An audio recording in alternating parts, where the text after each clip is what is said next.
joining us today at the Delusion Watery Quarantine Collective's ongoing reading of Anti-Oedipus. We're heading into Chapter 3.3, The Problem of Oedipus, and from here, I fully expect these chapters to start taking longer, for there to be more questions, more discussion. This is where the material so far has started to come together and starting to be applied, and it's going to start getting really fun. As always, if you are interested in our project, you can find us on Twitter at D&GQC. You can join us on Discord if you just search us anywhere. And if you like what we're doing, please jump over to Patreon. Every dollar counts to keeping us floating and to keeping things online here. And it's DGQC on Patreon. As we dive into the Problem of Oedipus, which is section 3.3, do we have any questions leading up to this or anything people want to start with before I dive into the first bit of the reading? All right, I'm going to take that as a wonderfully excited absolutely. I'll begin to read then. The full body of the earth is not without distinguishing characteristics. Suffering and dangerous, unique, universal. It falls back on production, on the agents and connections of production. But on it, too, everything is attached and inscribed. Everything is attracted, miraculated. It is the basis of the disjunctive synthesis and its reproduction, a pure force of filiation or genealogy. Newman. The full body is the unengendered, but filiation is the first character of inscription marked on this body. And we know the nature of this intensive filiation, this inclusive disjunction, where everything divides, but into itself, and where the same being is everywhere, on every side at every level, differing only in intensity. The same included being traverses indivisible distances on the full body, and passes through all the singularities, all the intensities of a synthesis that shifts and reproduces itself. It serves no purpose to recall that genealogical filiation is social rather than biological, for it is necessarily biosocial inasmuch as it is inscribed on the cosmic egg of the full body of the earth. It has a mythical origin that is the one, or rather the primitive one too. Should one say the twins, or the twin, which divides and unites into itself, the nomo, or the nomos. The disjunctive synthesis distributes the primordial ancestors, but each member of the primitive community is himself a complete full body, male and female, binding to itself all the partial objects, with variations that are solely intensive, and that correspond to the internal zigzag of the Dogun egg. Each one intensively repeats the entire genealogy for himself, and everywhere it is the same, at both ends of the indivisible distance, and on every side, a litany of twins, an intense filiation. At the beginning of La Renard, Michael, I'm going to ask you to pronounce that. Also this name, because I don't want to ruin it. Le Renard Pâle. And it's by Marcel Grell. Those are difficult to pronounce too. Marcel Griol and Germaine Dieterlen. Excellent, thank you very much. Those two sketch out a splendid theory of the signs of filiation, guide signs, and master signs of desire, intensive at first, which fall in a spiral and traverse a series of explosions before extending into images, figures, and drawings.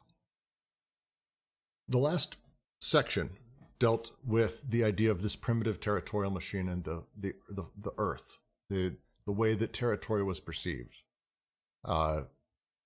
The idea of history being read as this universalized history. Moving into this section, it opens very quickly with the idea of the full body of the earth, the full body being all of its parts, all of its things, all of its intentions, even the images, figures, and drawings, the full body. It itself is not without distinguishing characteristics, talking about the different ranges, the areas of the territory as they exist, the way that things are differentiated, that we have this eternal one that all comes sort of from, to put it, that all things are sort of within, but the separation out, the birthing of a thing, the filiation, the having a child, being born, all of that, what we come out of and how we are born is inscribed on this as the first thing. It's a really poetic, deep passage. I'm very open if anyone has a opinion or thought on this section, on this passage. There's a lot said here. Yes, I suppose it's not birth per se, right? It's the things that basically construct what a birth is and how it takes place socially, right? Yeah. No, I think I probably shouldn't have used the term birth because I meant it more poetically than like human being pushed out of a birth canal kind of birth. The creation, the act of Genesis, I guess. Well, no, that is part of it, though. They're talking about part of the distribution of energy here is how birthing can be constructed socially, right? Because what we're seeing is how the distribution, how male, female, how that is itself caught up in the distribution of Newman, right? So the part of the recording process, part of the genealogical aspect of the affiliation and the alliance is it takes place here, right? So this part about differing only in intensity is really interesting. So this is, I mean, the problem of Oedipus, right? So Oedipus is sort of like this mechanistic causal, or Freudian psychoanalysis is like this mechanistic causal reductive thing, where it reduces everything to base elements and it sees all these preceding causes. But here it looks like we're sort of getting rid of this linear A to B to C sort of thing, with this differing only in its intensities. So in this way, let me take a second and pull up a quote and maybe you can tell me if it sounds like what D&G are doing. 1 second, if you don't mind. I generally don't mind. I think Brooks instituted a new rule, right? All moments of silence will be filled in with excerpts from Finnegan's Wake chosen at random. Oh, Jesus Christ. No, we're not doing that.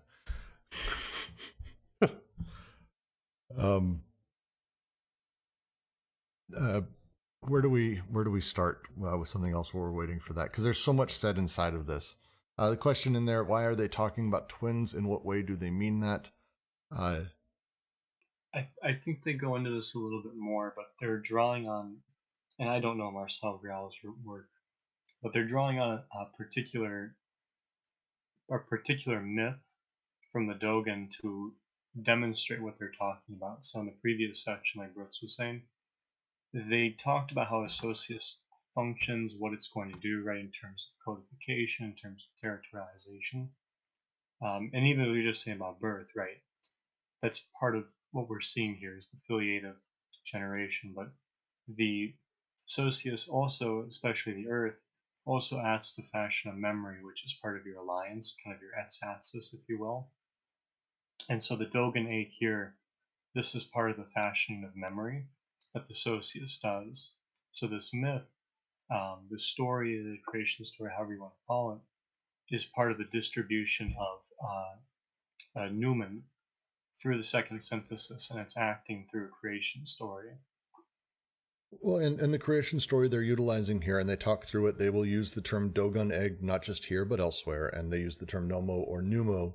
The Dogon religion is the idea is that the first thing that happened is the sky goddess created Nomo, and a Nomo is this little thing, this thing, a creature, human-ish. I don't want to say it's not male or female. That's like it just was, and it kind of was a whole bunch of different stuff. But the first thing that it did is it basically multiplied itself into a whole bunch of different twins, and the twins had infighting amongst themselves, and because of this, one of them was sacrificed. There's a whole there's an amazing mythology around it, but a lot of the religion sort of is talking about sort of the bisection of man, bisection of people, the placement of people into twins that were opposing but also on the same side. Like Nomos is a group of beings, and it was a splitting and a multiplying. It's a fascinating sort of creation myth, but there's one of the reasons he's using that is to kind of run with it. Yeah, Boskerd posts the Wikipedia article. It's spot on. That's what it is. And Griel and I'm never going to say their names right. They're specifically the experts on the Dogun, and they're sort of everything. So that's why they're referenced here. The Nomo divided his body among men to feed them. That's why it is also said the universe had drunk of his body. The Nomo also made men drink, gave all his life principles to human being. The self-sacrifice. It's a pretty beautiful story, but it opens with them being twins and having that split. That's my assumption of why they sort of drive that home on the twins, the two voices, the biunivocalization. One is you're either one of or the other. Like they're really pushing towards that as a way to understand mankind for sure. Mm-hmm. Yeah, you got it. It's division and union, right? So whether we're taking them as twins or the twin, right? They're subdividing into each other, right? So I think you're right about that as it being an inclusive disjunction, because you can. It doesn't have to be the one anymore; it has to be the two, right? But I think, Ken, you found your. As always, you've got lengthy and copious highlights for us. I'm sorry. Yeah. So he says that it can, it can be totally arbitrary, the sequence of events A, B, C, D, insofar as the intensities can be the same or different or something. And then there's this one part.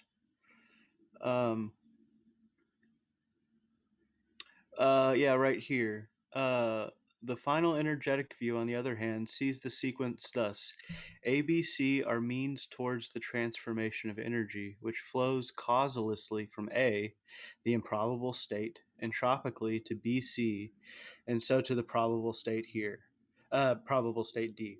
Here, a causal effect is totally disregarded, since only intensities of effect are taken into account. Yeah.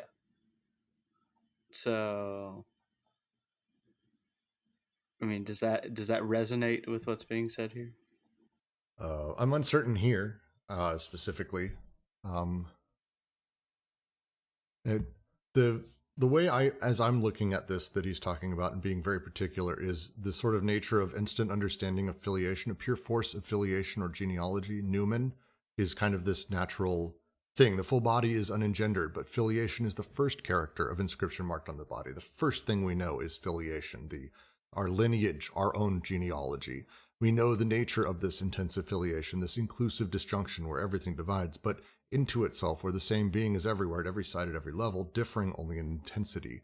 The way for us to be looking at who we are, how a creature understands its place, how we understand our place on the full body of the earth is, to me, he's talking here about not necessarily reversing the causal nature of energy, which I think is something we could definitely sort of debate about, but more about the birth or creation of what we might call agents or subjects in this space, and how the whole reality of our creation is not just biological. I don't have my mother or father just because of the general genetics, and that's passed on. It's the whole thing is also social. It is together that these things happen. It is all of these things are not being privileged. There is all of this constantly happening, and it's a matter of intensities is how we define them and separate them out. That's how I'm reading this section, this paragraph specifically. Yeah, that was great and very clear. So intensities are what, moments of affect? Affect would not be a terrible way to put it. Yeah. Okay. I think affect is actually a really specifically good way of putting it.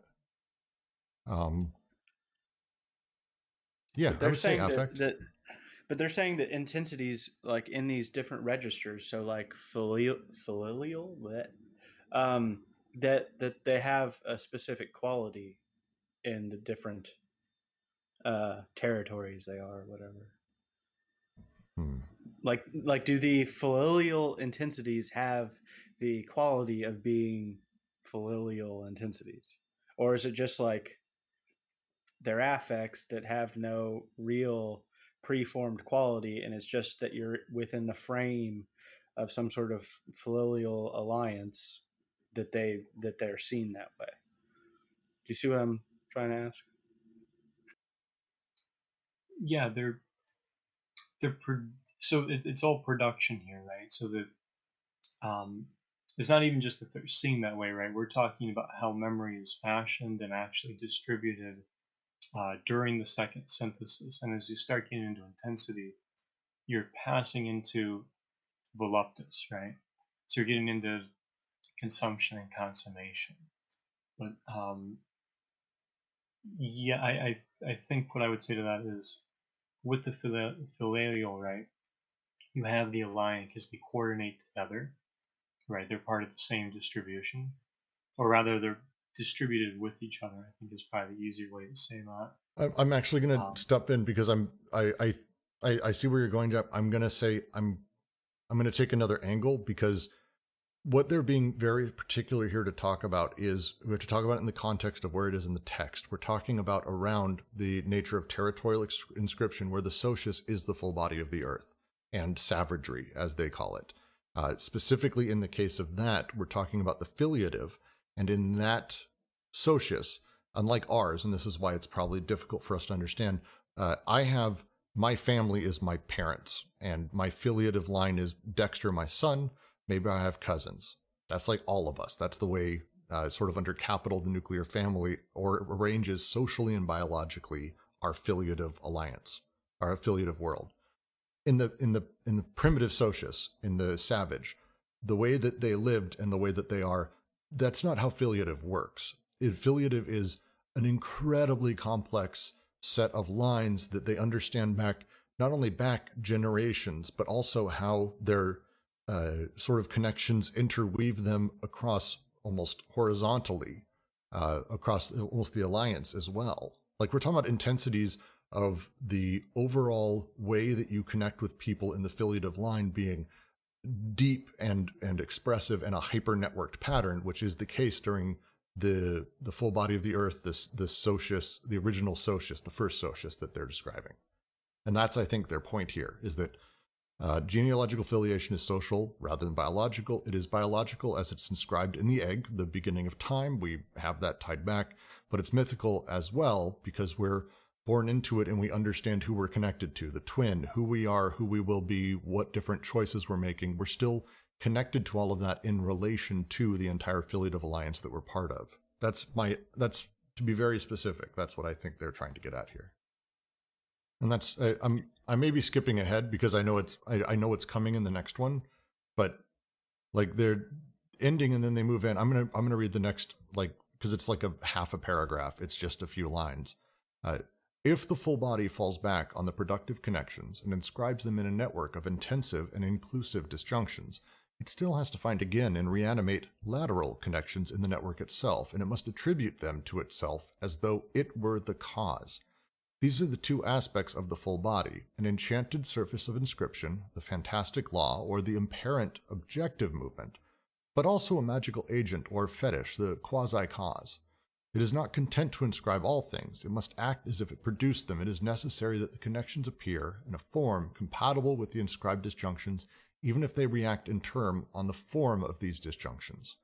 Specifically here, we're talking about the literal inscriptions on the full body of the earth, and how immediately everything is assumed to be part of that, and that includes my filiative line. I don't come from my parents. Like, I do, but that's not really how they think about it. Their world is about this hyper-connected, ridiculous lineage that they can trace back to the earth itself, or to a god creature, or to an origin story, like the Dogun egg, which is the Dogun's sort of beginning of everything for them.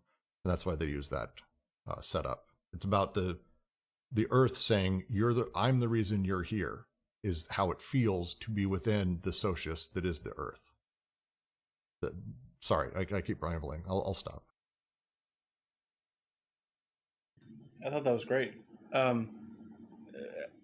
mean, what I'm hearing is, what I keep hearing is personally the implicit critique of Freud's totem and taboo, that, any sort of favoring of exogamy over endogamy, it doesn't make sense to reduce it to some sort of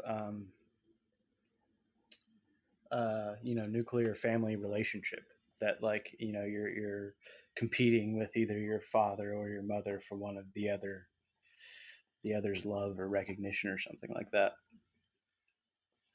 and then makes the incest prohibition not make sense. Yeah, I mean, and Circe, I think Circe, let me know if I'm saying more. Can we relate this to the genealogy of societies as perceived through a mythological lens? I think their argument here is the mythology is something that we utilize, as they say, at the very end of the first paragraph. They utilize the two authors who really broke down and understood how the Dogun myth and story happens. And specifically what they did is, quote, sketch out a splendid theory of the sign. First, the signs of filiation, guide signs, master signs, signs of desire, intensive at first, which fall in a spiral and traverse a series of explosions before extending into images, figures, and drawings. The poetry here is about the mythology coming from still this demand that everything is fall back on. It has been fallen back on by the full body. That's an awkward way of saying it. The full body has fallen back on all of this, on the productive connection, and has inscribed them into the network of intensive and inclusive disjunctions. How this is done through mythology is by starting with the signs, making their way through, the explosions happen, and then it extends into the actual images, figures, and drawings that we have still to this day, kind of thing. The elements that people can look at and end up representing these kinds of setups, if that makes sense. I might be saying it funny. I think I'm understanding your question. Boastgird asks, why do they keep coming back to the Dogun religion? My guess is because the book that was written by the people Michael named, I feel terrible whenever I anglicize someone's name like that. Griol and Dieterlen is exceptional and breaks down from an ethnological standpoint the why of that they believe in this, not just that they believe in it, and how it works and how it operates. It's much more of almost a assemblage style looking at the way that the mythology and the creation myth works in the Dogun people. All right, good. And I just always fuck up foreign people's names anyway, Michael. So thanks for saying this for me. We Americans have a problem. I'm going to read the next paragraph, though. Such is alliance, the second characteristic of inscription.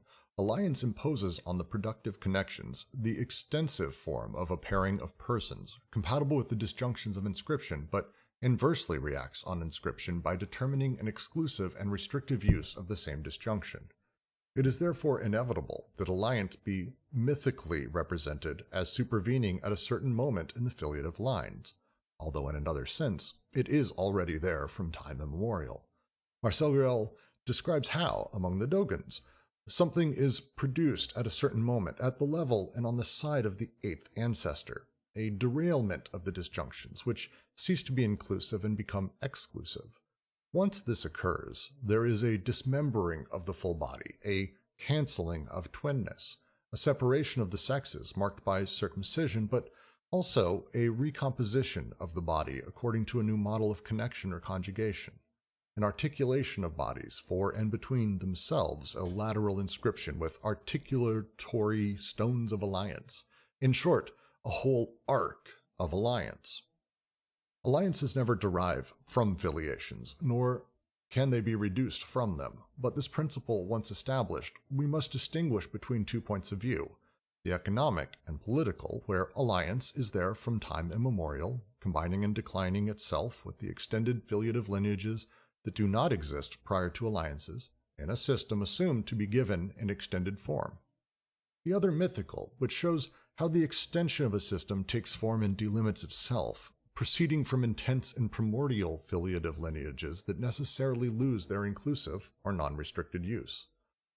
From this viewpoint, the extended system is like a memory of alliance and of words, implying an active repression of the intense memory of filiation, or if genealogy and filiations are the object of an ever-vigilant memory, It is to the degree they are already apprehended in an extensive sense that they certainly did not possess before the determinations of alliances conferred it on them. On the contrary, as intensive filiations, they become the object of a separate memory, nocturnal and biocosmic, the memory that indeed must suffer repression in order for the new extended memory to be established. This starts to get at what I was saying earlier, where to understand filiation alliance, you at least got to understand them in relationship to each other, right? So I look at it as like a Y in that grid, but there are other ways to approach it.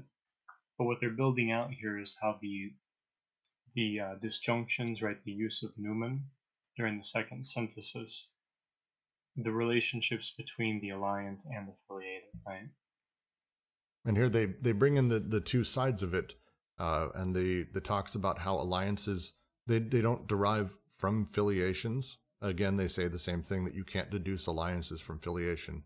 But the way that they work, one is economic and political, where alliances from time immemorial, blah, blah, blah. The other is, like, the way to sort of have that lens and be able to look at it, I think is kind of the point of this. The Dogons again being invoked because once you have the twinness, which at the time, the twins don't really have drastically different, like when they start, it's not like, it spits out 4 sets of twins and each one is wildly different. They're twins. They're intended to be like copies. It's intended to talk about the duality of man. It's intended to have that kind of feeling. But at some point, after the divisions and after the fights and the one troublemaker, which is kind of the idea of the Nomo, they split off and they become separated. They become man-woman. They become father-child. They become leader, and like it grows and it becomes, how does he phrase it in here? The derailment of disjunctions, which cease to be inclusive but become exclusive.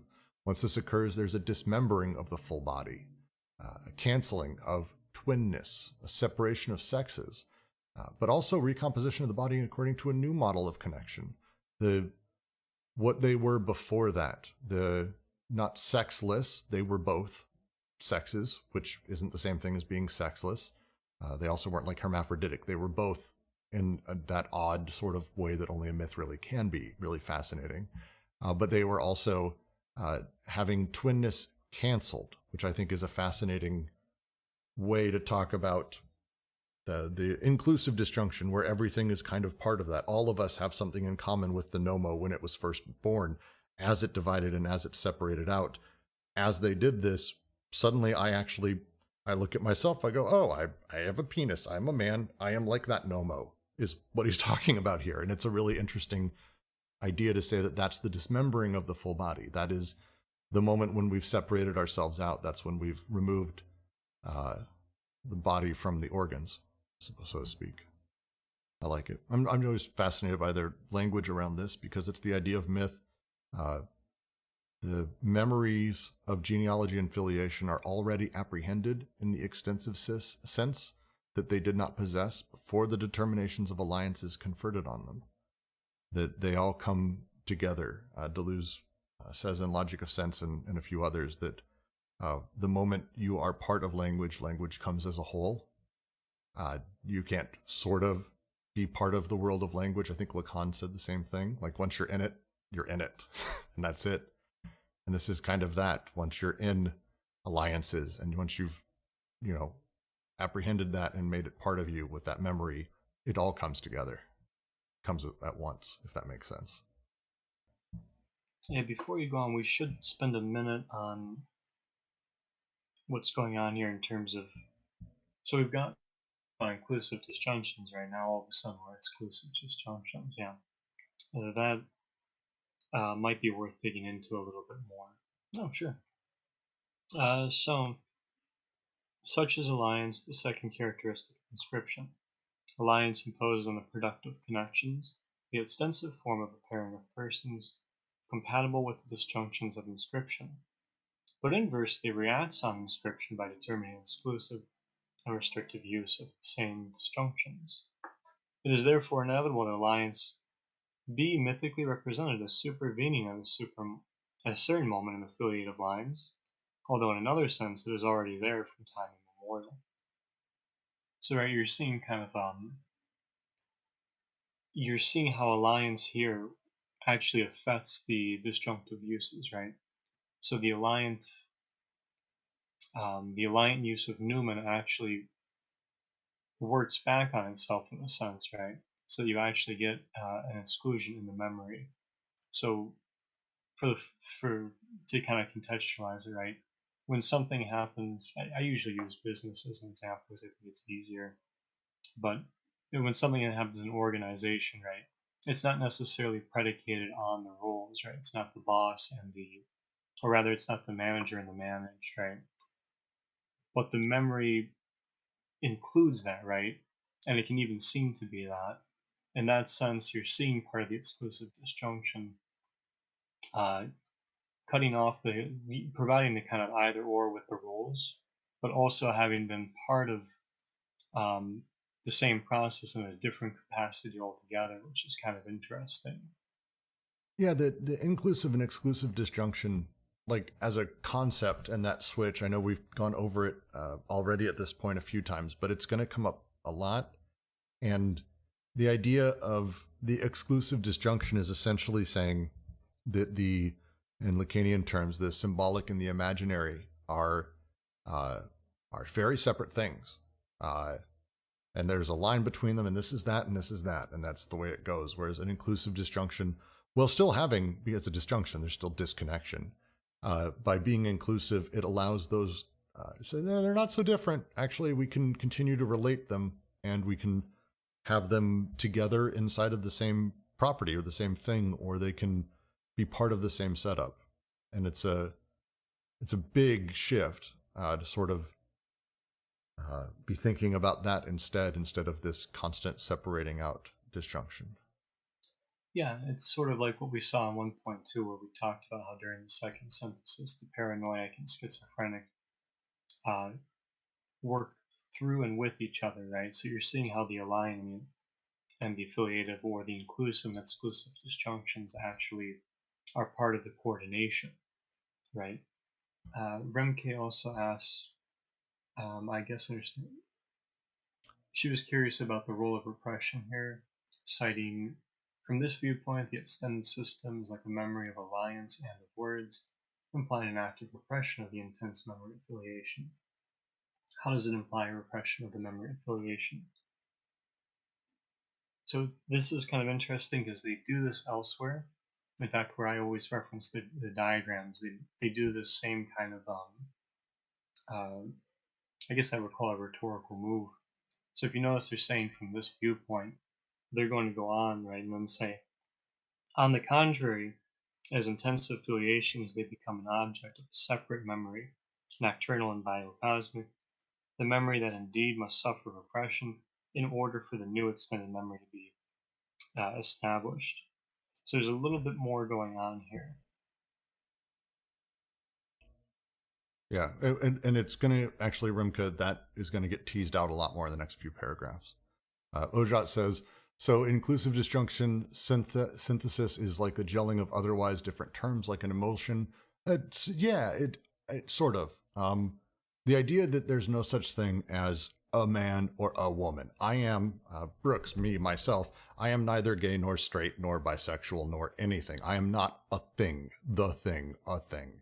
I'm kind of all of those, depending on a whole shitload of factors. And it's not that I'm, it doesn't mean I'm out, it means I can have sex with anyone or I am having sex with everyone. It's like, no, these things, these representations, these symbols, this imaginary thing is not exclusive. It's not that I am this thing or I am that thing or this or that. I am mommy or daddy, which is the Oedipalization and the biunivocalization. Instead, it's saying like, look, you can sort of be mommy and daddy. Also, you can sort of be grandma and grandpa. Also, you can sort of be daddy, grandma, depending on, like, these things aren't exclusive. They go together, and it's more about understanding the process of becoming and the way that the language is utilized and understanding what it implies for us and how it instantly represses within what we're doing, if that makes sense.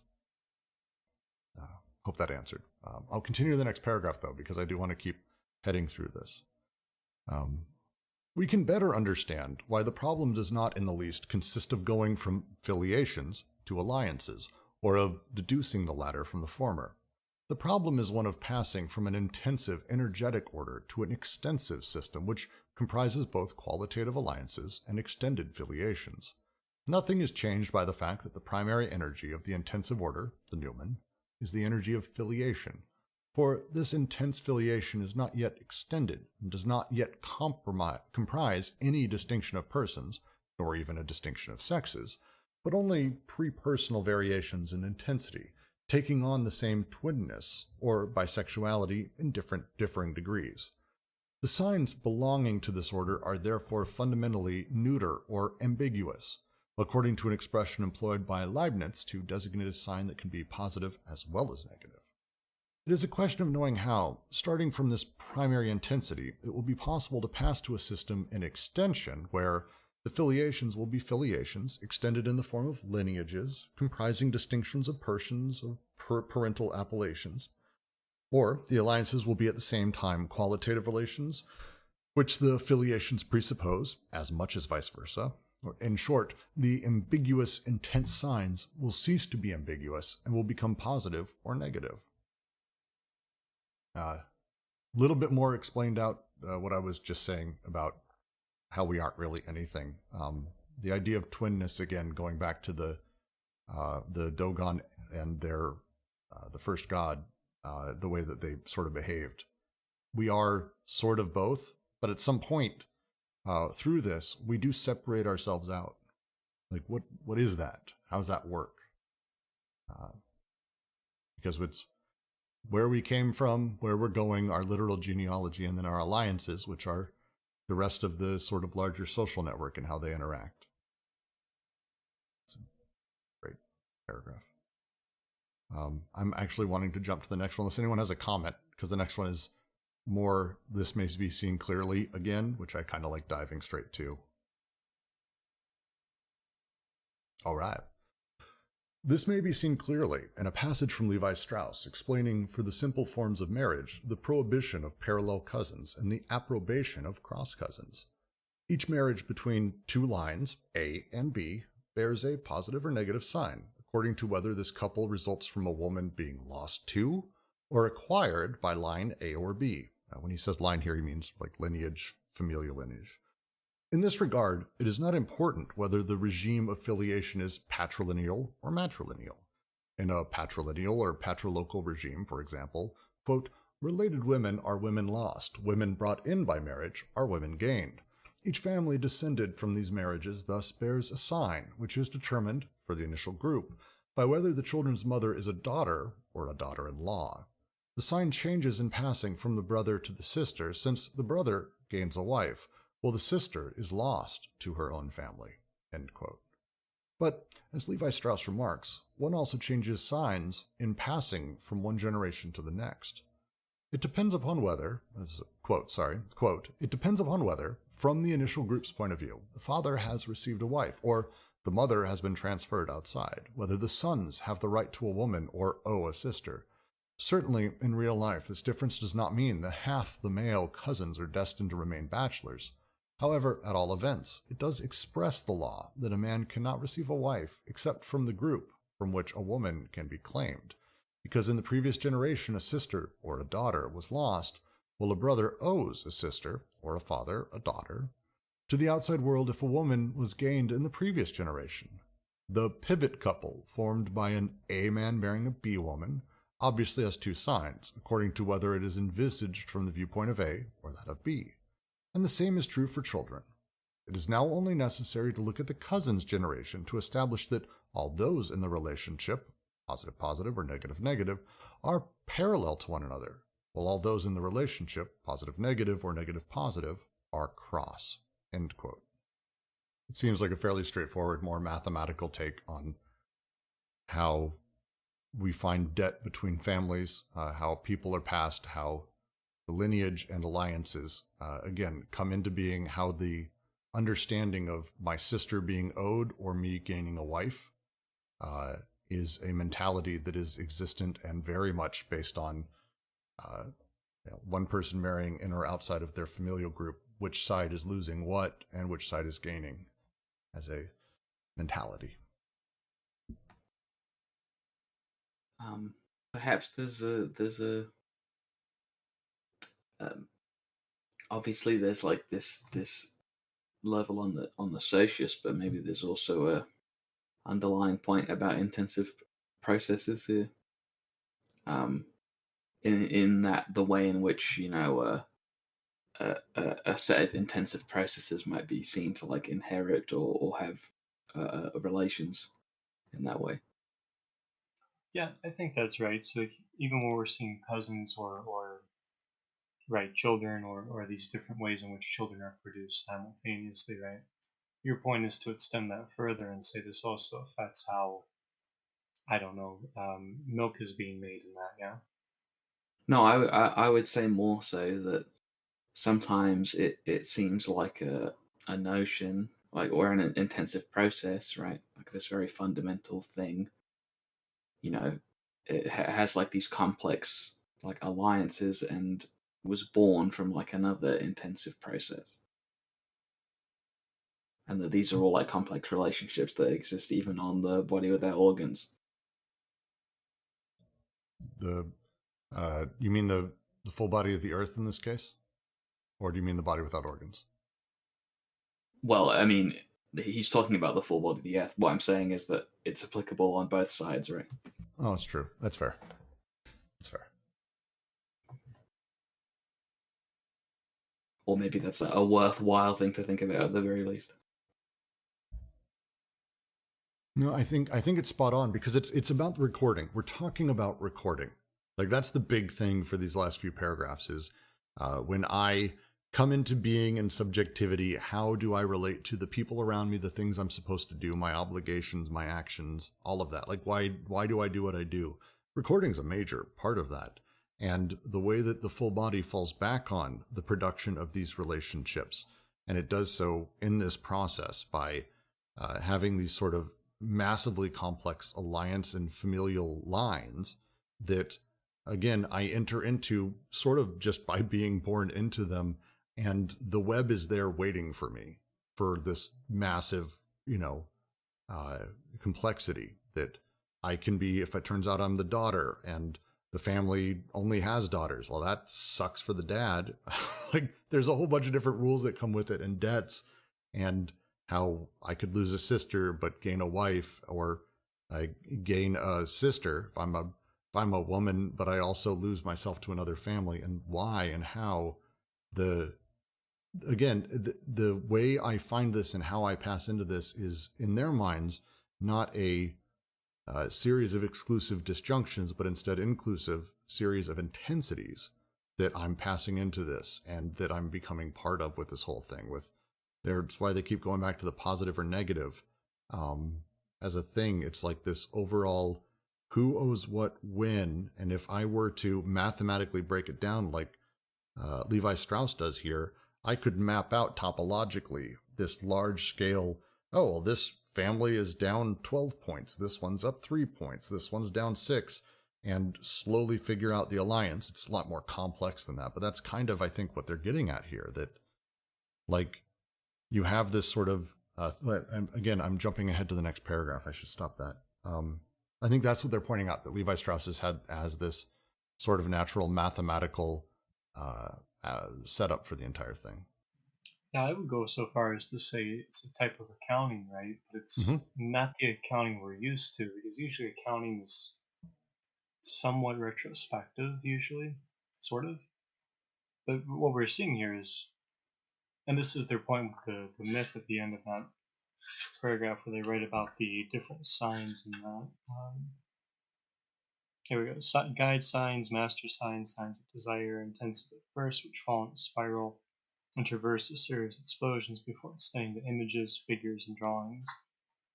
So this is like accounting that is productive, right? So the distribution is happening upon the connections and the intensities that are going to be consumed, right? And it's happening in terms of this codification, which is one of the things the socius does. So distribution, marriage, and all of that, they're constructed and as well as the norms that attend them, are constructed through this this kind of accounting system. But what makes it particularly unique is it's still got flows. So these pluses and these negatives, this comes with blockages. This comes with it's sort of like a relay system, right? It comes with openings and closings. It comes with pushes and pulls. Yeah, I'm now thinking about webcam parents. I think I would probably say the way that the body without organs operates here inside of this specific socius, I'm uncertain. Even the term body without organs, like what we talk about when we mean that, I think you and I both we have the same general definition of what that is.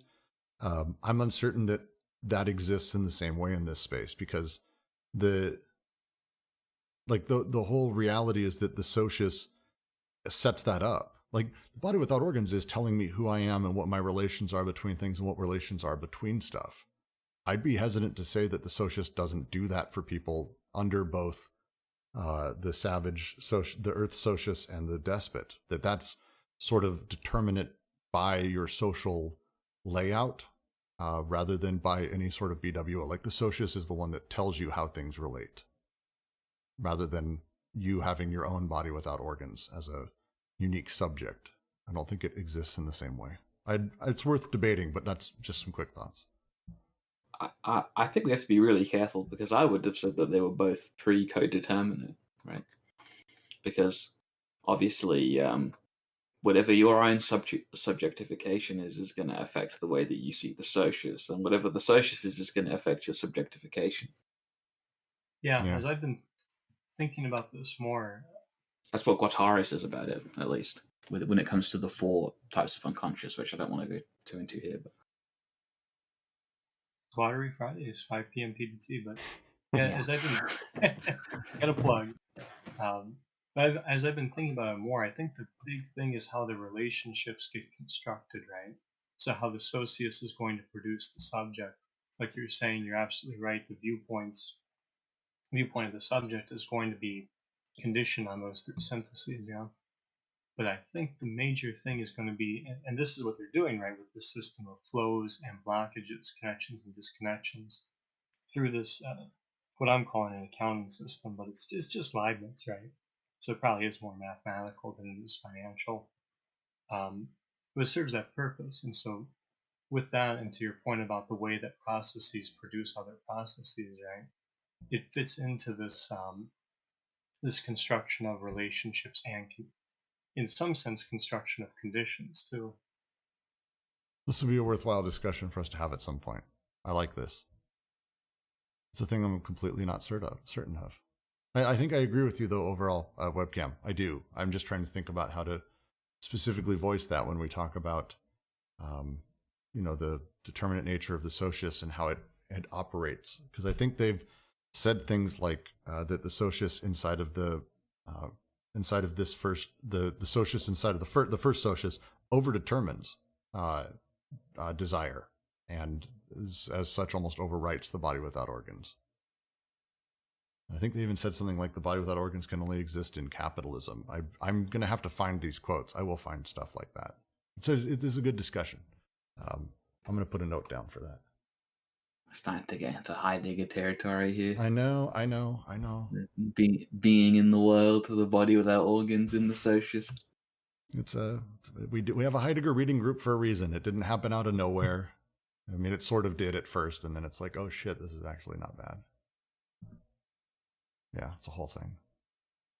Yeah, all right, we'll get through that. But that's, I still think overall, I think it's a fair thing to say that right here he's talking about sort of this very specific way Levi Strauss puts the issue of lineage and filiation and alliances, and how it becomes a positive, negative, and assigning values very quick as, leaving or going. So I'm going to read the next paragraph, because that continues that and critiques it. But once the problem is put in this way, it is less a question of applying a logical combinative apparatus governing an interplay of exchanges, as Levi Strauss would have it, than one of establishing a physical system that will express itself naturally in terms of debts. It seems to us very significant that Levi Strauss himself invokes the coordinates of a physical system, although he sees this as nothing more than a metaphor. In the physical system, in extension, something passes through, that is, of the nature of an energy flow, negative or positive, positive, negative, or something does not pass or remains blocked, positive, positive, negative, negative. And something blocks or, on the contrary, causes passage, something or someone.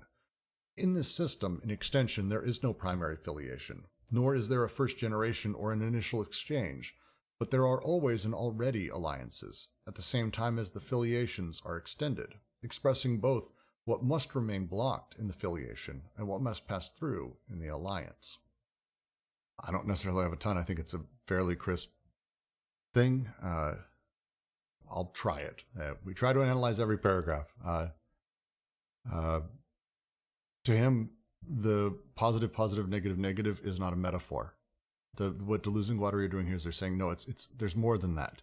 That there is this energy, this exchange that's happening, and that it's always happening, that there was no first, which I really like. Nor is there, in the system of extension, there is no primary affiliation. There is no, hey, the first thing that you're part of. It's like, no, and this is not the first deal that anyone's done. You enter into the system, there are already alliances, there's already flows, there's already positive, negative, negative, positive, positive, positive, negative, negative, etc., all of that.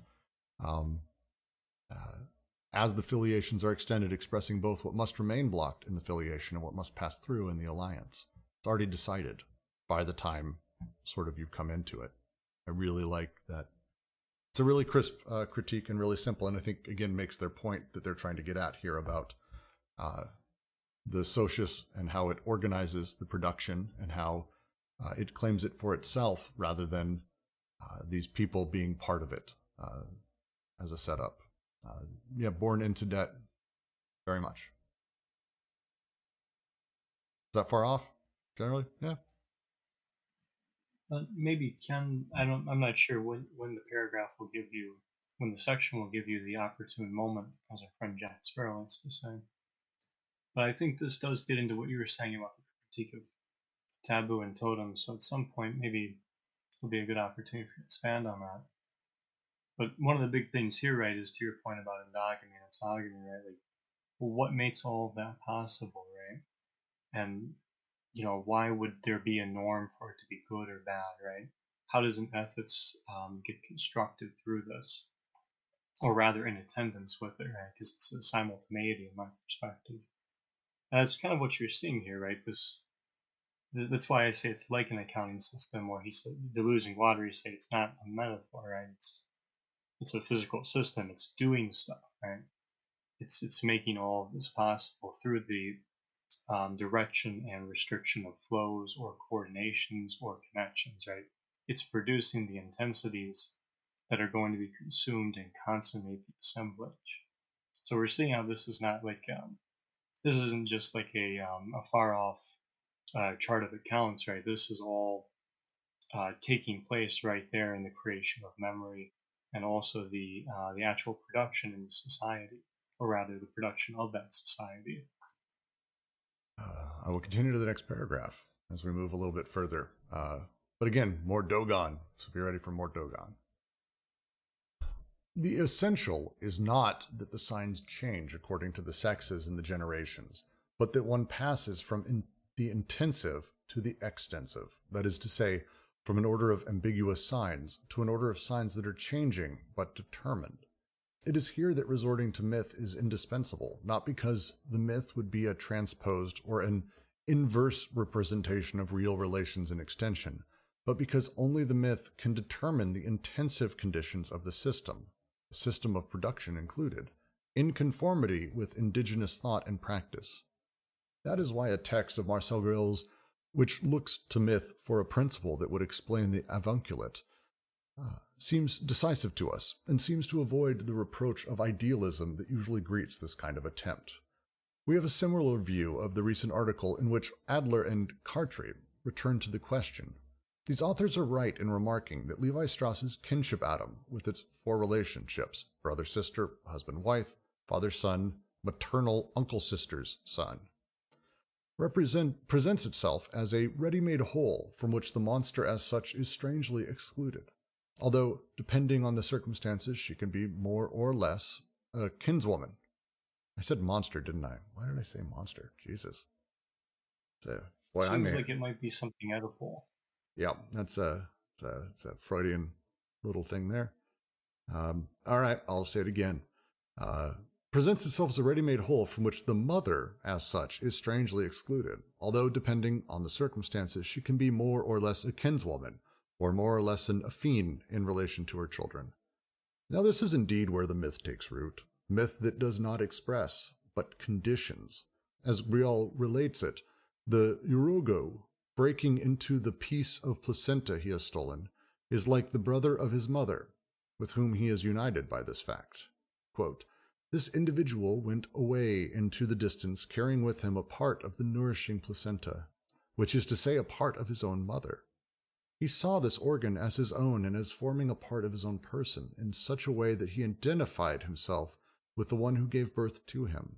She was the matrix of the world, and he considered himself to be placed on the same plane as she from the viewpoint of the generations. He senses unconsciously his symbolic membership in his mother's generation and his detachment from the real generation of which he is a member, being, according to him, of the same substance and generation as his mother. He likens himself to a male twin of his genitrix, and the mythical rule of the union of two paired members proposes him as the ideal husband. Hence, in his capacity as pseudo-brother to his genitrix, he should be in the position of his maternal uncle, the designated husband of this woman. And yeah, my slip was both Oedipal and mythological, so throw it in there. I think, one point about the slip, you don't. So I've been getting tinges of like always already there symbolic order through reading this. I know that's terrible, and I'm a heretic for doing that. But like, so the socius is already overdetermined before you come to be in it, right? So what you're seen as and your position or whatever is already sort of talked about and planned on before you even are born or whatever. And so in that way you get overdetermined. But yeah, so there's all this stuff that's already there and moving and flowing and whatnot. And so it doesn't matter if you have had a specific kind of father or mother to then not see the general category of father or mother or brother or whatever as a certain way. Insofar as in your socius, it's put a certain way. And in this way, things get overcoded, right? So this last part, the generatrix, the designated husband of this woman as the son. There doesn't need to be anything like genital, sexual about this, but insofar as we have the mythology of Freud floating around, that pops in there, just because that's already determined and floating around. And so the problem with the way Freud explicates things in Totem and Taboo, I guess, is that things are given some sort of transcendental status instead of this status as determining but changing. Like somehow we all feel guilty because we killed the All Father or something like that. That's the interesting things just to mention, because I'd love if anyone has a really good grasp on what the thing they're trying to say here with the allegory they're using from the Dogun. But just to mention, so the Nomo, the little sort of twins that keep popping out. One of those is named Yurgo, and his entire thing is, and it's a male, is to pursue his twin sister, his female twin. It's like his thing is that he wants that, and the process of this is complex. And there's like a million stories with him in it, sort of with the entire setup. But I thought were worth mentioning. I don't really understand the full ending here and how it plays back. If anyone wants to take a crack, it's open. I think I can help open this up, right? So one of the major things here is we're not dealing with an accounting system and metaphor any more than we're dealing with myth metaphorically, right? This is stuff that's happening, right? This is the collective memory that's fashioned and actually acting as part of the socius, right? This is part of how the socius distributes, falls back on production and produces, and ultimately consummates and allows for consumption, right? Kind of to introduce it. So what we're seeing here with this myth and what they're doing with Marcel Grial is they're looking to explain this a little bit further. So they're showing us more about this system of plus and minuses and how it actually is engaged in production. And they're expanding a little bit more on this critique of Levi-Strauss, right? So they've gone through why it's not simply affiliative determinism anymore than it would be a line, right? The point is they coordinate together and they do different things with each other. So you don't have to give primacy to one over the other. You got to understand their relationships. So one of the points they want to criticize about Levi-Strauss, right? And they're basically just using Marcel Grial to make this point, this case in point, is the role of the mother, right? Which Levi-Strauss doesn't seem to develop sufficiently, right? So the quote, the authors are right in remarking that Levi-Strauss's kinship atom, with its four relationships, brother, sister, husband, wife, father, son, maternal uncle, sister, son, presents itself as a ready-made whole from which the mother as such is strangely excluded. Although, depending on circumstances, she can be more or less a so-called kinswoman, or more or less a so-called affine in relation to her children. So this is part of where like the determinism and the change is coming from, right?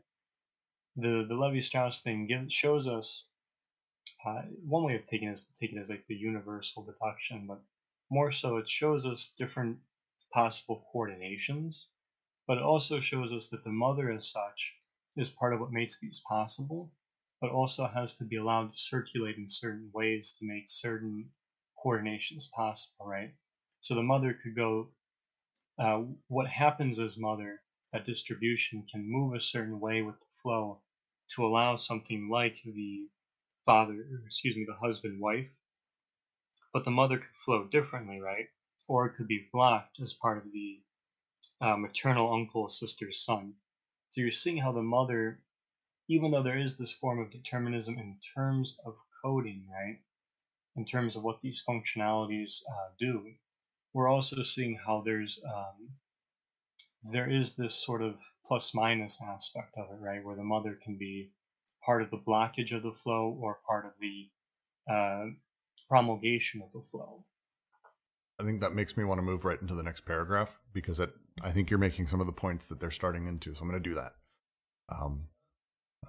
Doubtless, all the dramatis personae will be found to come into play from this point on. Mother, father, son, mother's brother, son's sister. But it is evident and striking that these are not persons. Their names do not designate persons, but rather the intensive variations of a vibratory, spiraling movement. Inclusive disjunctions, necessarily twin states through which the subject passes on the cosmic egg. Everything must be interpreted in intensity. The egg and the placenta itself swept by an unconscious life energy, susceptible to augmentation and diminution. The father is in no way absent, but Amma, the father and genitor, is himself a high intensive part, immanent to the placenta, inseparable from the twinness which relates him to his feminine part. And if the Urugu son carries away a part of the placenta in his turn, it is in an intensive relationship with another part that contains his own sister or twin sister. But aiming too high, the part he carries away makes him the sister of his mother, who eminently replaces the sister and to whom he becomes united by replacing Amma. In short, a whole world of ambiguous signs included divisions and bisexual states. I am the son, and also my mother's brother, and my sister's husband, and my own father. Everything rests on the placenta, which has become the earth, the unengendered, the full body of anti-production, where the organ's partial objects of a sacrificed nomo are attached.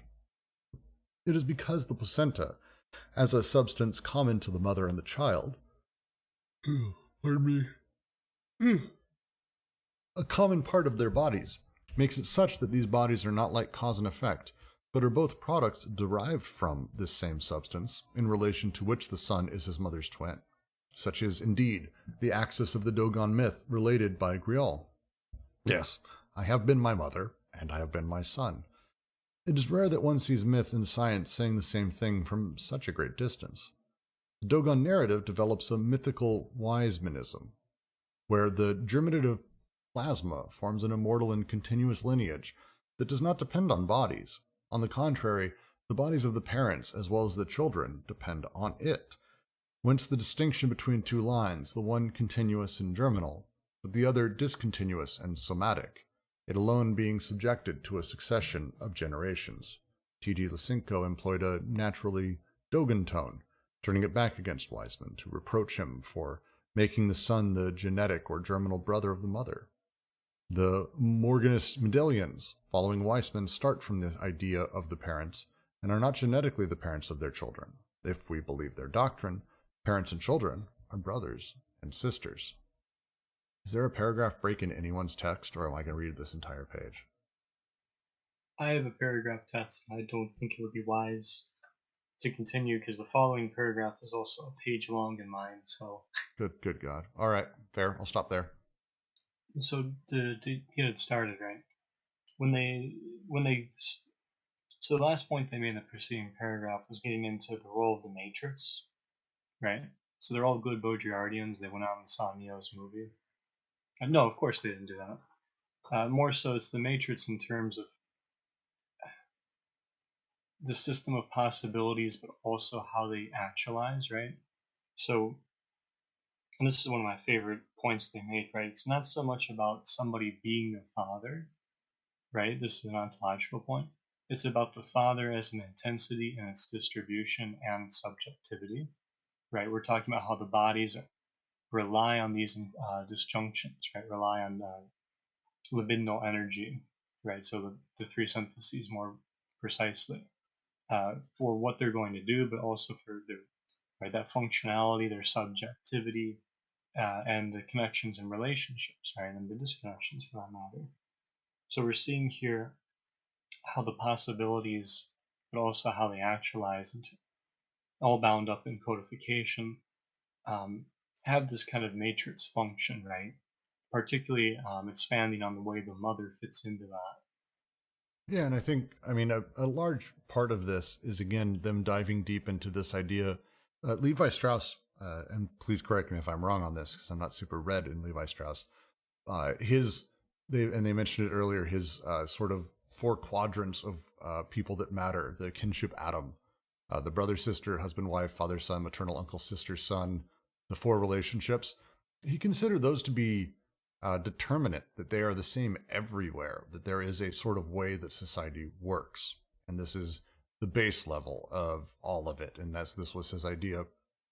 And their argument is strongly against this concept that it is not the same everywhere, that we have, a generalized way that things work, but it isn't that the bodies or the names are identical, and how they operate is not identical, that it's significantly more contingent than that, I think. Well, look at how the memory functions here, right? So we're seeing how the Dogun myth mates father and mother as these intensities, right? As what they do, makes that possible, right? And that's, I think, really critical, because this is helping to show us how the socius functions in this construction, right? In this assemblage. Yeah, I think so. And this last paragraph is just about sort of going further down into that, and the idea that yes, we have the mother, what is one of his we have the brother, sister, husband, wife, father, son, uncle, nephew, like me and my cousin, basically, I guess. But instead he's saying here, like in the Dogun setup, it's my mother's brother and my sister's husband, but my own father. Everything comes back now to the placenta because the myth is ultimately what creates those relations and creates those intensities and places them within us, as I understand their conversation here. And that's the final line that I think it was a footnote actually that got expanded out. But if we are to believe their doctrine, parents and children are brothers and sisters. The idea of how relations work is very different from place to place. And very poignantly, how one functions as a father is not simply, it's not just something that you're always doing, right? So it's not a question of it being an essence of your being. One switches between father and brother, right? And this is part of the distribution. And there's also relationships that make that possible, right? Like the way it fits together is part of this distribution and this networking, at least this disjunctive networking. But the son is not somatically his brother's mother and twin. That is why he cannot marry her, bearing in mind what we said earlier to be the meaning of that is why. The one who should have married the mother was therefore the maternal uncle.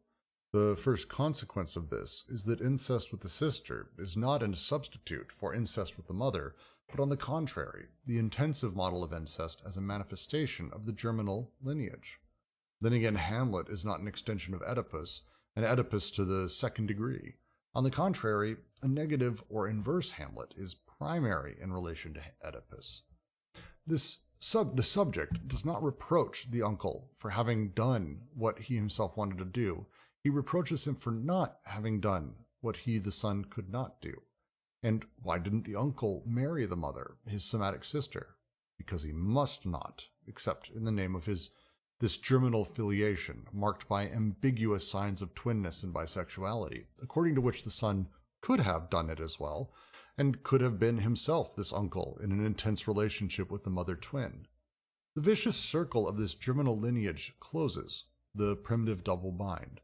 Neither can the uncle marry his sister, the mother, nor from that moment can the son marry his own sister. The Urigu female twin will be delivered over to the nomos as a potential affine.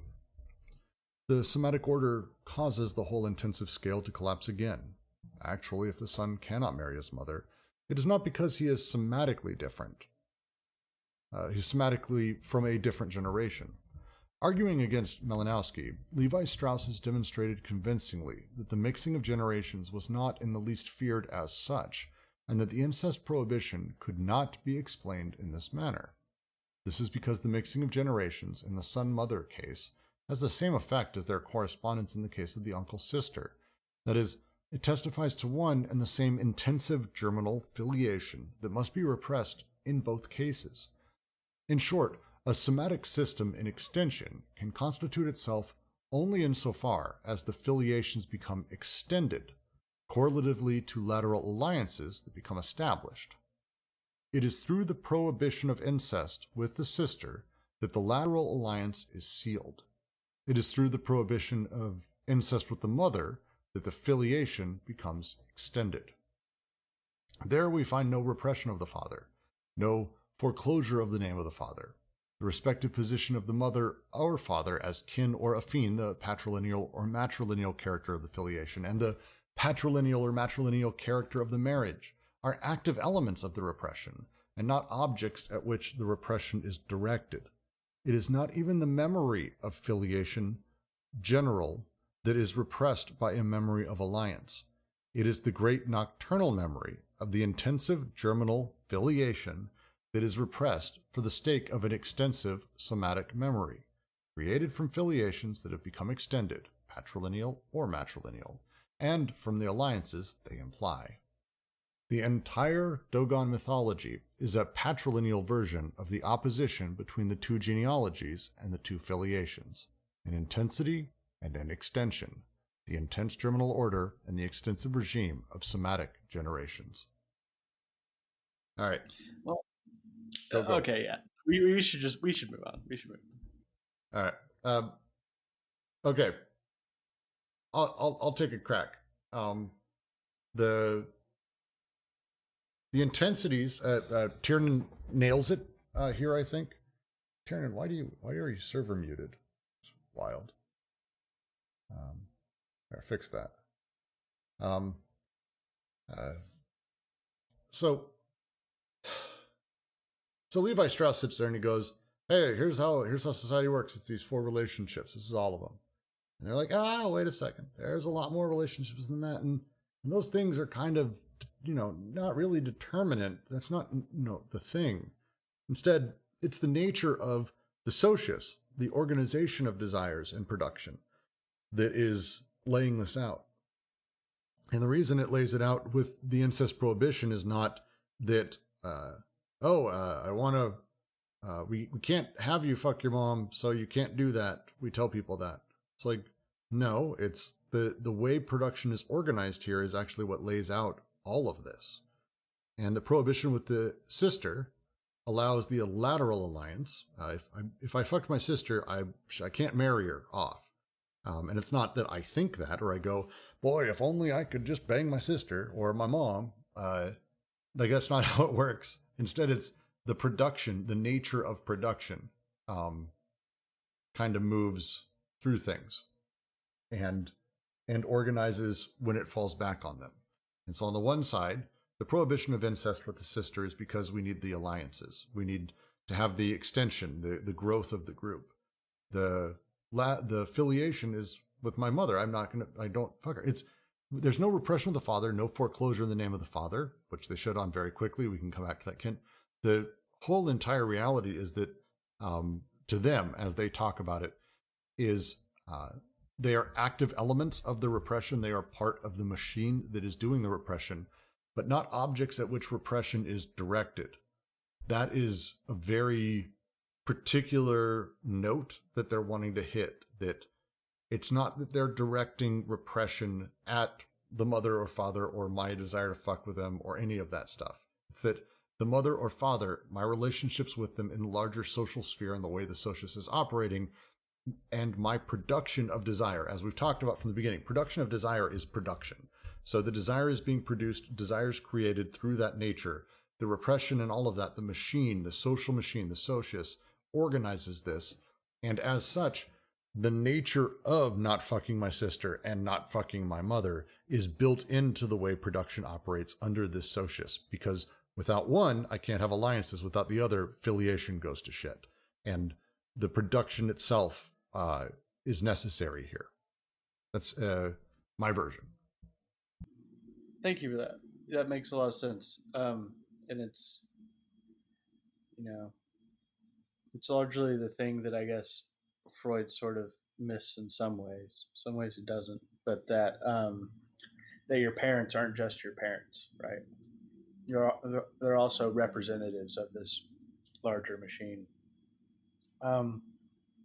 But the name of the father thing and how that works is just a totally different level of, what would you call it, analysis or something. Because in some ways you can say like that the name of the father is like the inscription of patriarchy or something like that. Patriarchy being written onto you, or like the status quo being written onto you. In some ways. I think that's exactly it. And I think their point here is not that there is no foreclosure of the name of the father ever, but I think they're saying here we don't find it because the nature of this socius is not patrilineal or patrilineal and matrilineal is beside the point. There is no father directing laws in the way that this complex network is set up in this socius. Ours, different beast, whole different fucking thing. But this socius specifically, this is how it's making it. It's a different, as Jack said, it's a different double bind. It's a different everything. This is the nature of production of desire here. And so when they say, like, there we find no repression of the father, no foreclosure in the name of the father. They're not saying there in the human psyche. They're saying in this socius. Yeah, for sure. But I can see a way in which the way that apparatus is supposed to work could still be relevant insofar as something happens, some sort of traumatic event happens to where you just can't even fathom how you are situated within this within this socius. Whether that's like you become an outcast or something for some arbitrary reason, or something like this, can sort of dissolve the way that you thought things were guaranteed to work. Yeah, and I think Cersei says, it's not that Levi Strauss was wrong all the time, just that he wasn't right all the time.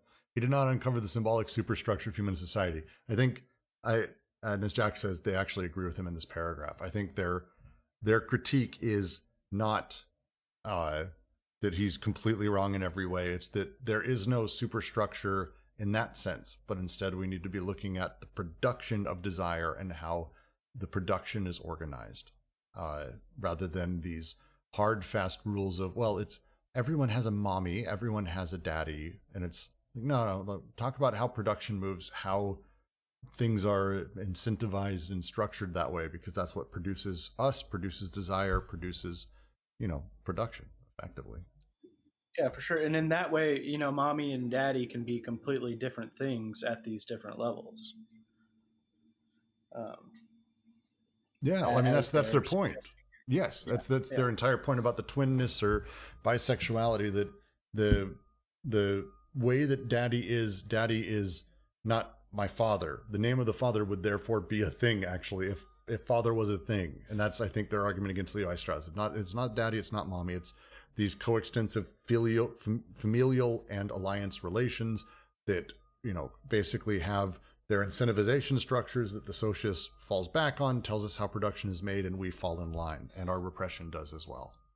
Not aimed at a person, not aimed at daddy, not aimed at mommy, not aimed at me as a son, but as part and intrinsic to our interconnected relations. Because I think they're about to get into that exclusive disjunctions. I'll dive in. The system in extension is born of the intensive conditions that make it possible, but it reacts on them, cancels them, represses them, and allows them no more than a mythical expression. The signs cease to be ambiguous at the same time as they are determined in relation to the extended filiation and the lateral alliances. The disjunctions become exclusive, restrictive. The either or else replaces the intensive either or. The names, the appellations, no longer designate intensive states, but discernible persons. Discernibility settles on the sister and the mother as prohibited spouses. The reason is that persons, with the names now designated to them, do not exist prior to the prohibitions that constitute them as such. Mother and sister do not exist prior to their prohibition as spouses. Robert Jarlin says it well, quote, "The mythical discourse has as its theme the passage from indifference to incest, to its prohibition. Implicit or explicit, this theme underlies all the myths. It is therefore a formal property of this language." End quote. We must conclude that, strictly speaking, incest does not and cannot exist. We are always on this side of incest in a series of intensities that is ignorant of discernible persons, or else beyond incest, in an extension that recognizes them, that constitutes them, but that does not constitute them without rendering them impossible as sexual partners. One can commit incest only after a series of substitutions that always moves us away from it, that is to say, with a person who is equivalent to the mother or the sister only by virtue of not being either. She who is discernible as a possible spouse. Such is the meaning of preferential marriage, the first incest that is permitted. But it is not by chance that this kind of marriage rarely occurs, as though it were still too close to the non-existent impossible. For example, the preferential Dogun marriage with the uncle's daughter, she being equivalent to the aunt, who is herself equivalent to the mother. If we just have a bunch of people, and we don't talk about how they're related socially, we don't care, there's no such thing as a sister or mother. That's the thing we create. We create this, and we label people, and we call things that, as we create the prohibitions as well. There's no need to call anyone mother or sister if we don't have alliances that we need to marry, or we don't have filiations that we need to care for. The names are things that are added implicitly with the restriction being created. Prior to that restriction, incest is not possible because mothers and sisters don't exist. We call them that by naming them. We've almost created the taboo in and of the same act. That's my interpretation. It has been for the last 2 times we've read through this. The last time we read through this for sure. It's a big shift. And again, understanding how representation plays a role in repression. I cut this out of the final podcast. So like, as far as people at home, they have no idea that I'm being awkward here. Except our poor YouTube audience, all 2 of them. Yeah, but we know, Brooks. Oh no, you guys are very aware I'm an awkward person, but I actually have a Twitter page called DGQC Awkward Pauses. I post all these. If only. It would be too long. This thing here, the system in extension is born of the intensive conditions that make it possible. It's like somewhat related to what I was talking about earlier, right? Yes. Yes. What with like the molecular and the molar being interrelated. Otherwise, I'm not really sure what to say about it. Yeah, I don't know if there's much more to say. I mean, you were clear earlier. It's a good thing to do a callback because it really was a good point, and it's. I mean, the running theme as their core critique of this idea of determinate reality of what we are and how representation sort of plays within the repression at the social level and the personal level, I think. They're using a lot of obviously like the Jungian influence is obvious, right? But I also wonder how much influence Roland Barthes is having here with references to like mythologies and also, I mean, the socius seems kind of similar to a lot of the systems he would have described as well. Remke has a question. Would anyone like to expand on this line? The disjunctions become exclusive, restrictive. The either or replaces the intense either or. An inclusive disjunction is you have 2 things. Like there's 2 things, but it's 2 things that aren't necessarily exclusively separated. We'll go with a very simple one that's kind of modern.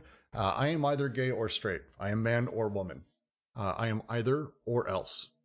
There's no option. There's no third option. This is not me saying that. Don't take this shit out of context. I'm just saying that's the exclusive disjunction. The inclusive would be like, well, I'm either man or woman or not, or another thing or other stuff, or this thing or that thing, or kind of sort of a little bit more masculine or maybe more feminine today. Sierra Crimmon wrote an amazing book where she went to class one day and would cross-dressed before she transitioned.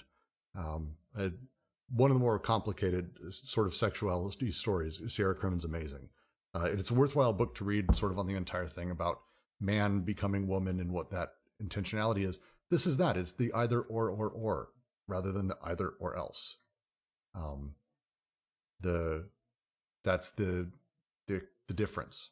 And so when we're talking about the exclusive disjunction being applied as a prohibitive thing naturally by introducing the idea of sister, mother as a thing, I look at everyone and I go, oh, either you or you or you or you or you. I can have as my sexual partners. I can get married. This that's the inclusive disjunction. The exclusive would be like, oh yeah, I'm going to do this or that, and there's not all these options. It's built into the way that the representation works, and the connections are allowed, which simply aren't allowed to connect that way. And Misha, yes, everyone edits out pauses. That's how podcasts work. Because there's so many, especially with deep shit like this. We had a pause in Logic of Sense 2 weeks ago that was like 6 straight minutes, and no one talked because everyone was reading. And no one will ever know that happened, except for this recording. But I'm going to edit this out, so this is a passing moment. Any comments or notes? And I'll move on to the next large paragraph. Greel's article is without doubt the text most profoundly inspired by psychoanalysis in the whole of anthropology. Yet it leads to conclusions that cause the whole of Oedipus to shatter, because it is not content to pose the problem in extension, thereby assuming its solution. These are the conclusions drawn by Adler and Cartry. Quote, "It is customary to consider incestuous relations in myth either as the expression of the desire or the nostalgia for a world where relations would be possible or would meet with indifference, or as the expression of a structural function of the inversion of the social rule, a function destined to found the prohibition and its transgression. In both instances, one takes as something already constituted what is in fact the emergence of an order that the myth narrates and explains. In other words, one reasons as if the myth placed on the stage persons defined as father, mother, brother, and sister, whereas these roles belong to the order constituted by the prohibition. Incest does not exist." End quote. Incest is a pure limit, provided that two false beliefs concerning the limit are avoided. One that makes the limit a matrix or an origin, as though the prohibition proved that the thing was of first desired as such. Another that makes the limit a structural function, as though the supposedly fundamental relationship between desire and law were manifested in transgression. It is necessary to recall once more that the law proves nothing about an original reality of desire, because it essentially disfigures the desire, and that the transgression proves nothing about a functional reality of the law, because far from being a mockery of the law, it is itself derisory in relation to what the law prohibits in reality. The reason why revolutions have nothing to do with transgressions. In short, the limit is neither a this side of nor a beyond. It is the boundary line between the two. Incest, that slandered shallow stream, always crossed already and not yet crossed. For incest is like this motion. It is impossible. And it is not impossible in the same sense that the real would be impossible, but quite the contrary, in the sense that the symbolic is. That last bit, we'll have to dig into a little bit there, quite a bit. But the line here again, incest doesn't exist prior to the creation of itself. The idea behind the Oedipal complex, as they've talked about through this and as Freud wrote, is the idea that I want to fuck my mom because I'm not allowed to, that it's forbidden. The forbidden part of it is what makes it so sexy to me.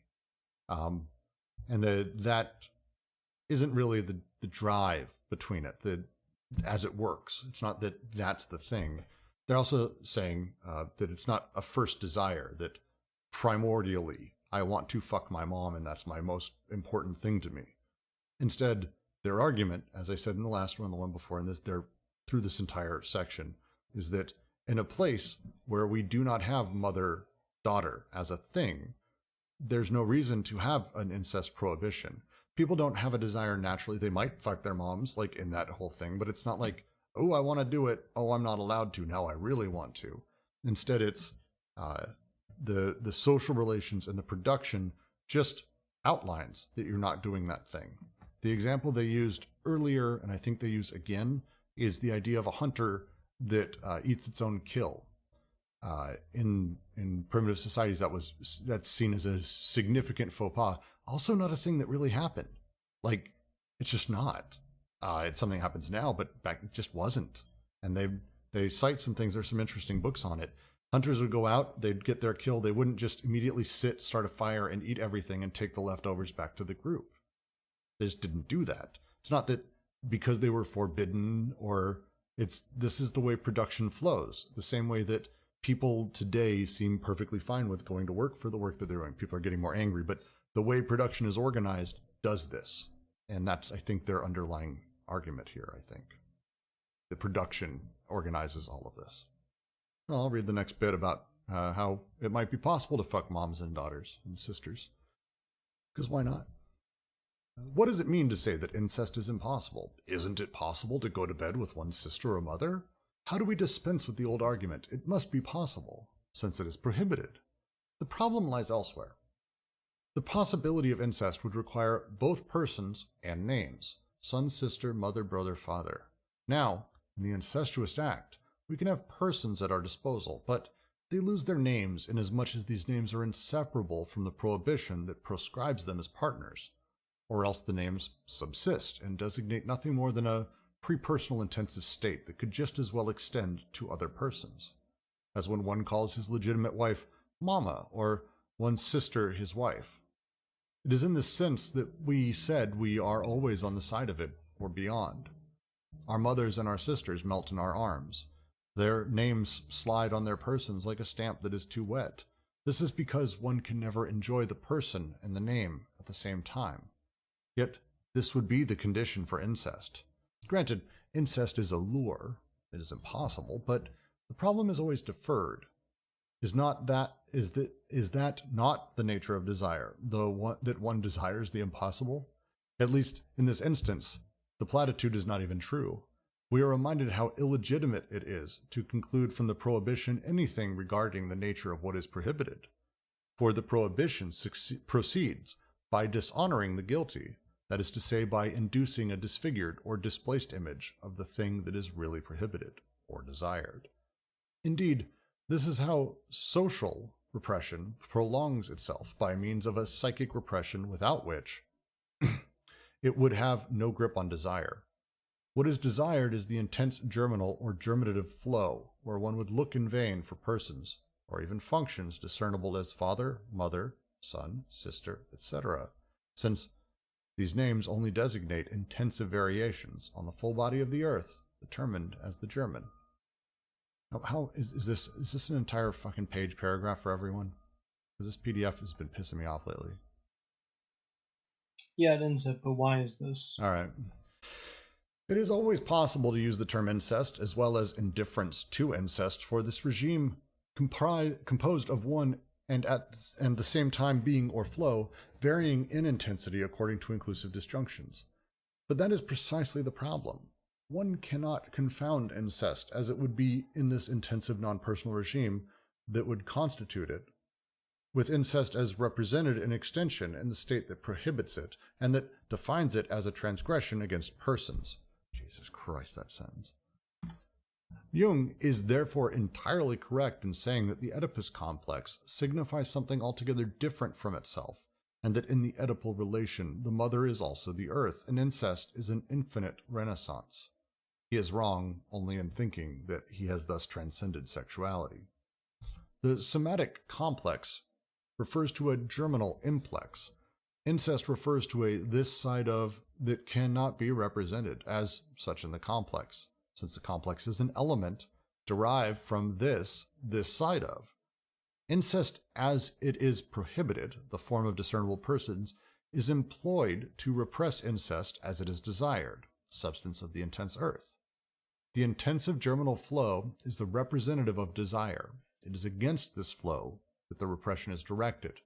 The extensive Oedipal figure is its displaced represented, the lure or fake image born of repression that comes to conceal desire. It matters little that this image is impossible. It does its work from the moment that desire lets itself be caught through by the impossible itself. You see, that is what you wanted. However, it is this conclusion going directly from the repression to the repressed and from the prohibition to the prohibited that already implies the whole paralogism of social repression. I'm going to let someone else talk for a second because that hurt me. I may push to the next paragraph or two. We'll probably go a little bit beyond 2 o'clock so we can actually finish this rather than have next week be like a paragraph. But why is the germinal implex or influx repressed, since it is nevertheless the territorial representative of desire? Because the thing it refers to, and its capacity as representative, is a flow that would not be codable, that would not let itself be coded. Dexter, can you leave the door closed? He's in a door opening and closing phase. It's a whole thing. I never left that phase, but I'll so continue. Serious. Okay. Sorry, he's done. No chain could be detached. Nothing could be selected. It'll be a second. Give me 2 seconds. I was gonna say, so we got some serious paragraphage going on here. And we are at the 2-hour mark. Do you want to maybe cut it early and then, I don't know, do an extended session later, or just do like a short session next week? And then go over that last paragraph you read, because there's a lot happening there. It may be worth us. Actually, I think you're right. I'll do a poll. Continue next week is the poll, and continuing next week will be simple. It will be us finishing the chapter, and then we'll actually go back through, and any questions you have or notes you have, I think we have a larger discussion. I think this is actually worth us doing a full conversation round. So the polls continue next week. If you think so, if you want us to plow through, now would be the time. Hit thumbs up or thumbs down in the chat. That's not going to be even a close one, is it? Yeah, okay. While that poll is going on, just one brief announcement. Lovely, you got one thumbs down. The lit group is considering changing their time. I'm going to post a poll after this session. And I'm announcing this now because I don't want anybody... I know people are going to leave as soon as the session's over, so just look for that poll if you want to be part of that and that conversation toward considering a time change, if that makes sense. That'll be open shortly. Excellent. So watch for that poll. I am going to close this out. We will next week continue directly from where we just left off. I'll probably start the paragraph over, actually. I'll see if Dexter wants to join us and read along, which might work out. But it's volume 162. And then if you have any questions, period, please bring them, ask away, note them out.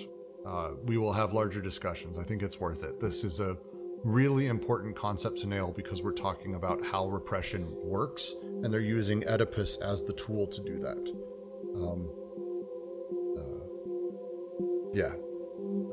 We can hang out here for a minute, seriously, if you want, but I'm going to go ahead and close out the stream. Thank all of you for joining us.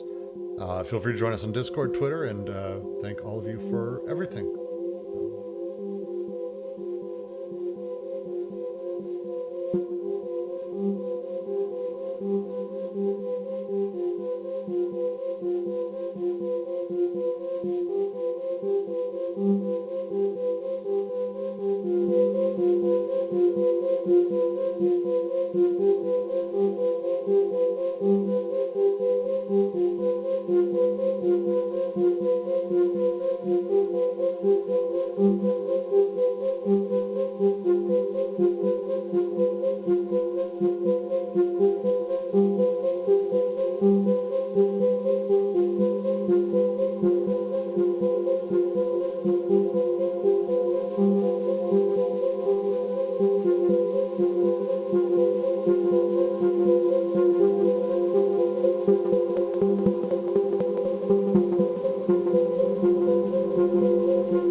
Mm-hmm.